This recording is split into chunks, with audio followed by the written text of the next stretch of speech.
Magandang araw po sa inyong lahat, lalo na sa ating mga Pinono, Kawal Kawani at pamilya na hugmong katihan ng Pilipinas. Ako po si Father Dion, isang paring Katoliko ng Military Ordinariate of the Philippines at ang Post-Catholic Chaplain ng Headquarters and Headquarters Support Group ng Philippine Army. At ito po ang salita ng Diyos, ang ating gabay. Ngayon po ay Sunday, October 12, 2025, ng ika-28 linggo sa karaniwang panahon. Ang ating mga pagbasa mula sa banal na kasulatan sa araw na ito ay nagpapaalala sa atin ng pasasalamat na nagpapagaling at pananampalatayang matibay.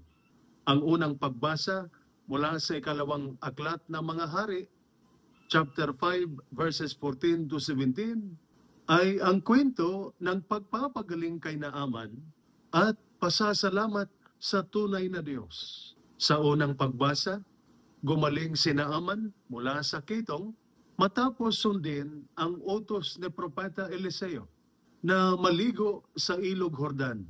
Una siyang nagdududa dahil parang napakasimple ng utos. Ngunit nang siya'y nagpakumbaba at sumunod, gumaling siya. At ang tugon niya ay pasasalamat. Hindi lang kay Propeta Eliseo, kundi sa Diyos ng Israel.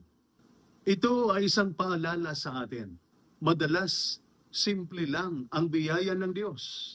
Ngunit, kailangan ng pananampalataya at pagpapakumbaba. Ang pagpapagaling ay nagbubunga ng pusong magpasalamat. Ang ikalawang pagbasa mula sa ikalawang sulat ni San Pablo kay Timoteo, chapter 2, verses 8 to 13, pinaalala ni San Pablo kay Timoteo, kung tayo'y magtiis, tayo'y maghahari rin kasama niya. Ang pananampalataya ay hindi mabilisang solusyon, kundi pagtitiyaga sa hirap at pagsubok. Alam ito ng ating mga sundalo. Ang bawat misyon ay nangangailangan ng tibay, disiplina at katapatan. Ganoon din ang buhay Kristiyano. Kailangang manatiling tapat hanggang sa wakas. Sa ating Ebanghelyo, mula sa Ebanghelyo ni San Lucas, chapter 17, verses 11 to 19, ay nagpapaalala sa atin ng pasasalamat na nagdadala ng kabuuan. Sa Ebanghelyo, 10 kitungin ang pinagaling ni Jesus. Ngunit isa lamang, isang Samaritano, ang bumalik para magpasalamat. Sabi ni Jesus, nasaan ang siyam? Hindi lang pagpapagaling ang natanggap niya, kundi kaligtasan at kabuuang espiritual. Ito'y nagtuturo sa atin na ang biyaya ay dumadami kapag tayo ay marunong magpasalamat. Ang puso ng mapagpasalamat ay pusong pinagpala. Para sa ating mga sundalo, ito'y nagpapaalala sa atin ng lakas at galing ay hindi lang nasa armas at tapang, kundi sa pananampalataya at pasasalamat. Bawat ligtas na pagbabalik mula sa misyon, bawat araw ng buhay, ay regalo ng Diyos na dapat pasalamatan. Para naman sa miyembro ng pamilya, ito'y nagpapaalala sa atin.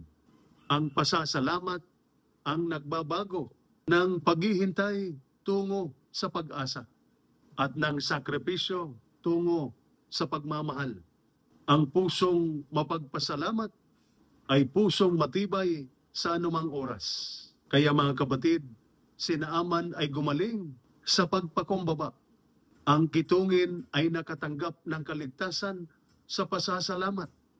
At itinuro ni San Pablo ng pagtitiis ay nagdadala ng tagumpay. Maging sundalo at pamilya, hindi lamang matapang sa laban, kundi mapagpasalamat sa puso. Sapagkat ang pagpapasalamat ay nagpapagaling, nagpapalakas, at nagdadala sa atin palapit kay Kristo. Ito po ang salita ng Diyos, ang ating gabay. Manalangin tayo. Amang makapangyarihan, nagpasalamat kami sa buhay, lakas, at pananampalatayang bigay mo. Pagpalain mo ang aming mga sundalo ng tibay sa hirap, tapang sa panganib, at pusong mapagpasalamat sa bawat tagumpay. Ingatan mo ang kanilang mga pamilya. Bigyan ng pagkakaisa sa paghihintay, lakas sa sakripisyo, at pag-asa sa gitna ng pagsubok.